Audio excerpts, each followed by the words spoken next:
Несколько месяцев назад у жительницы города Джалалабад Зухры Хамраевой сгорел весь дом. Она в течение нескольких лет платила страховые взносы на недвижимое имущество. После пожара специалисты государственной страховой организации оценили масштаб и после подтверждающих документов выдали ей сертификат на сумму более 800 тысяч сомов.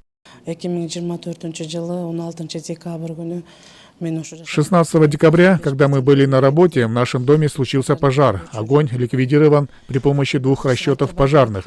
У меня 5 детей. Благо, что есть родственники. Собрали все необходимые документы и подали в государственную страховую компанию. Рассмотрели и оценили оперативно. Спасибо руководству страны. Уважаемые граждане, страхуйте свое имущество, ведь беда приходит без предупреждения. Будьте осторожны. Также страховкой воспользовался и Джалиль Эмильбекулу. В конце декабря прошлого года в Бишкеке на пересечении бульвара Молодой гвардии и улицы Льва Толстого произошло ДТП с участием его авто и маршрутного буса, водитель которого нарушил правила дорожного движения. Водитель маршрутки не справился с управлением и врезался в мою машину. В результате моя машина была сильно повреждена. Без конфликтов и эмоций на месте мы договорились, так как у него имелась страховка ОСАГО. Мы подали все документы и вот сегодня получили от государственной страховой организации сертификат на сумму 150 тысяч сомов. Специалисты организации сами все оценили. Надеюсь, в ближайшие дни получим деньги и отремонтирую свое авто.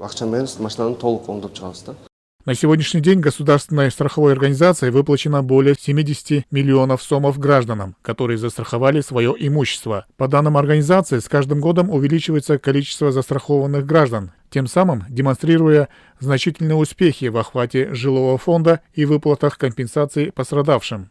На данный момент, в прошлом году, до 2023 года у нас был около 10% застрахованное жилье в стране. В прошлом году у нас рост до 20%. У нас сейчас до 20% именно страхование жилья. Это обязательный вид страхования жилья.